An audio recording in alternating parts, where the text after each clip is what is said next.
que le ministre de la Santé, Félix Kabange-Numbi, on l'observait attentivement, a pris une période de 42 jours. Effectivement. Ah, vous avez vu? Il a observé strictement les 42 jours recommandés par l'OMS pour déclarer qu'il n'y avait plus une épidémie d'Ebola en République démocratique du Congo. Alors pour autant, quand nous prenons nos recherches à nous et nous les confrontons à la décision du ministre, nous disons, mais bravo monsieur le ministre, tout en étant ministre de la Santé, il défend encore son diplôme de médecine correctement. Et alors pour autant, doit-on dire que la RDC est à l'abri? Non, non, la RDC n'est pas à l'abri. Tout simplement. Avec tout ce qu'elle a comme expérience. Vous savez, j'allais vous dire ceci. Lorsque le chef de l'État est monté à la tribune des Nations Unies dernièrement, parce qu'il faut noter qu'il il a dit devant toutes les nations du monde entier, dans le concert des nations, que dans mon pays, les médecins savent venir à bout du virus Ebola et que j'aimerais que la République démocratique du Congo partage cette expérience avec les autres pays. Mais je vais vous dire que ça n'a pas plu. D'après nos recherches que nous avons ici. Pourquoi ça n'a pas plu? Cela n'a pas plu à certains spécialistes du CDC. Raison pour laquelle je demande qu'on renforce la sécurité sur les médecins et les épidémiologistes congolais qui travaillent dans le secteur. Je sais pourquoi je le dis. Nous avons reçu des signaux jusqu'à présent. Il y a au moins 29 biologistes qui ont été éliminés parce qu'ils ont voulu donner l'alerte. Et le tout dernier est mort dans des circonstances très dramatiques. Il était pris en filature et poursuivi. Il a arrêté sa voiture au-dessus d'un pont et il s'est jeté en bas. Au lieu de donner l'alerte directement, il avait voulu contacter ses supérieurs qui travaillent au CDC, au Centre de recherche des maladies infectieuses d'Atlanta. Vous voyez pourquoi je demande à nos services de sécurité, au gouvernement d'assurer la sécurité de nos épidémiologistes. Alors, c'est à ce moment-là. J'aimerais savoir, face justement à cette nouvelle guerre, cette nouvelle façon de faire la guerre à l'Afrique, comment justement se protéger ou prévenir? Écoutez, il y a un problème. Comment prévenir, comment se protéger? J'aimerais dire ceci. Nous, Africains, parce que finalement, l'Afrique est écoutez, nous, Africains, nous ne devons pas assister là à contempler les puissances de la planète se battre. Il faut que nous puissions fabriquer nos propres armes et les affûter. Il faut que nous puissions entrer dans le combat que se livrent les grandes puissances de la planète pour le contrôle des ressources, pour le contrôle de la population. Sinon, nous pouvons être amenés à disparaître. Je vous donne un exemple. Vous savez la peste noire qui a sévi en Europe, si je ne me trompe pas, c'est au 18e siècle, 19e ou 18e siècle, que raconte Émile Zola. Vous savez comment elle a été importée en Europe? Il y a des guerriers qui étaient allés se battre en dehors de l'Europe. Et comme ils étaient confrontés à un ennemi qui s'était entouré des murailles, ils ont pris des cadavres pestiférés qu'ils ont lancés à l'intérieur de la muraille. Une peste s'est déclenchée chez leurs ennemis. En rentrant chez les Hittites, qu'est-ce qu'ils avaient fait? Ils avaient emporté des tapis et des biens de valeur. Lorsqu'ils sont arrivés avec des navires, ils ont accosté au port du continent européen. Vous comprenez? Il fallait qu'il y ait un contrôle systématique au niveau de la douane. Oui, mais par corruption, il y a un homme riche qui avait fait, qui convoitait des tapis et qui a fait entrer ces tapis-là. C'est à partir des tapis que la peste, cette peste noire, s'est répandue dans toute l'Europe et elle a décimé presque la moitié de la population européenne. Il faut faire attention. Ce virus peut nous décimer. Il peut décimer la moitié de la population. Pensez-vous qu'on va en arriver là, au moins?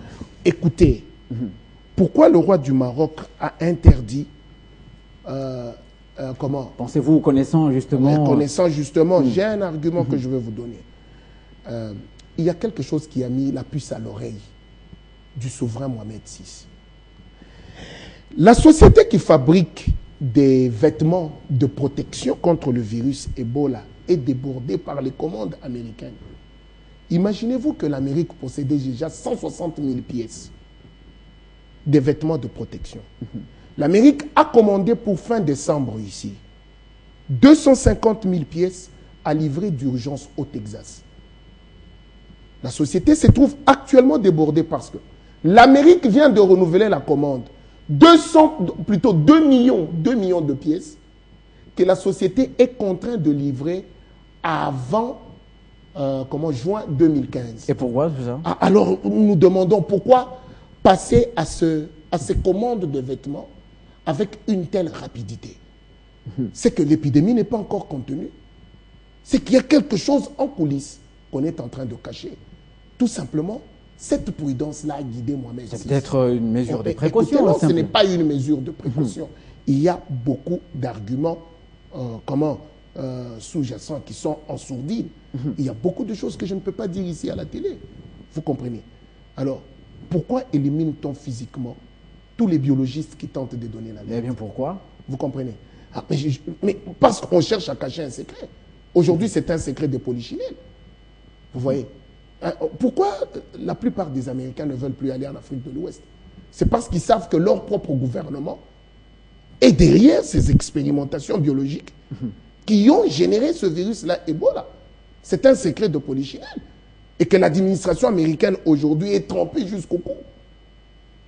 Il ne faut pas le cacher. Alors, il y a une chose, c'est qu'en 1972, l'on a adopté au niveau des Nations Unies la Convention internationale contre la prolifération des armes bactériologiques. Les États-Unis ont ratifié cette convention. Et j'ai examiné sur les actes de ratification, j'ai trouvé que la République démocratique du Congo, Zaïre à l'époque, avait ratifié la convention contre la prolifération des armes bactériologiques depuis 1974. C'est peut-être la raison pour laquelle les États-Unis ont eu peur d'implanter en République démocratique du Congo un laboratoire BCL pathogène de classe 4. Vous comprenez? Alors, il faut changer la façon de gouverner. Alors, finalement, avec toute l'expérience que la RDC a pu acquérir, justement, dans la lutte contre ce virus, est-ce que la RDC est aujourd'hui mieux placée pour, justement, aider à ce que cette arme-là ne puisse pas décimer l'Afrique? Écoutez, Frantz Fanon disait que l'Afrique a la forme d'un revolver dont la gâchette se trouve en République démocratique du Congo. Les prouesses réalisées par nos médecins et nos épidémiologistes, vous comprenez, ont étonné quand même le monde et continuent d'étonner, mais ils sont confrontés à un problème de manque de moyens, à un problème de sécurité, à un problème d'encadrement. Vous comprenez? Alors, il faudrait changer notre façon de gouverner. Le monde actuel sera gouverné par les virus.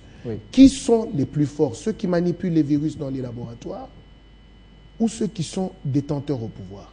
Regardez comment les présidents des 3 pays de l'Afrique de l'Ouest sont réduits pratiquement à une incapacité de gouverner, tout simplement parce que ceux qui manipulent les virus et qui les travaillent au niveau des laboratoires les contrôlent réellement et déciment leur population. Vous comprenez? Alors, il faudrait que nous puissions, nous aussi, nous armer des mêmes recherches, avoir les mêmes laboratoires pathogènes de classe 4 pour pouvoir faire face. Sinon, nous allons tous mourir comme des rats. On va nous éliminer. Alors, le projet, c'est lequel? Je l'ai dit ici en flash d'information. Il y a un projet selon lequel il faut réduire la population africaine à 500 millions d'âmes. Pour réduire aussi la croissance? Non, non. Pour garder cette croissance et cette hégémonie américaine, il faut réduire à 500 millions d'âmes. Mais nous aurons à développer ça un peu plus tard Mais il y a déjà 180 spécialistes formés et prêts maintenant à se rendre dans l'Afrique de l'Ouest pour prêter main forte aux équipes médicales. J'aimerais vous dire que, je le répète, alors, et j'insiste, c'est bien beau qu'ils puissent y aller, mais il faudrait que le gouvernement congolais prenne toutes les précautions pour assurer la sécurité de nos épidémiologistes, la sécurité de nos médecins. Parce que certains de nos médecins, j'ai vu qu'il y a un médecin d'origine congolaise qui a essayé de sonner l'alerte sur le plan international et qui détient certaines preuves. Vous comprenez? Alors, il faudrait essayer de les protéger, leur donner les moyens et aussi à notre niveau, au niveau de nos services de sécurité, au niveau de notre façon de gouverner, il faut essayer d'anticiper. Anticiper. Anticiper, c'est-à-dire faire de cette lutte du contrôle de ces virus qui apparaissent maintenant une préoccupation majeure. Vous comprenez? Je vous disais la fois passée que la physique des masses, on va terminer la physique des masses, basée sur la relativité, avec l'équation énergie est égale à masse fois accélération au carré, cette physique-là de Albert Einstein, est confrontée aujourd'hui à la mathématique quantitative, basée sur les binômes de Newton, avec les analyses combinatoires. Mais on a appliqué cette mathématique quantitative à l'infiniment petit, à la biologie, avec une technologie révolutionnaire qu'on appelle la nanotechnologie. Alors, ce sont ces technologies-là qui vont essayer de déterminer l'exercice du pouvoir dans les prochaines années, les années à venir. Il faut déjà y penser pour éviter de continuer à regarder de travers. Et je termine par un maxime. Carter Woodson, un célèbre Américain, a toujours dit « L'absence de savoir est plus sombre que la nuit ». Ne pas savoir est mauvais. Merci beaucoup. Ne pas désirer savoir est pire. L'ignorance n'est pas un brevet de mérite, ni une cause des circonstances atténuantes. Merci beaucoup, Achille Kabongo. Je rappelle que vous êtes chercheur. Merci d'avoir répondu à notre invitation ce soir pour nous parler de ce sujet concernant le virus Ebola. En tout cas, vous continuez justement à penser que c'est bien une arme bactériologique. On va y revenir prochainement dans une émission bien élaborée pour ça. Je vous retrouve vers 19h45 pour la deuxième partie de ce grand journal. Ce sera justement les sports. Dans 15 minutes, ce sera le JT avec Laurent Dia.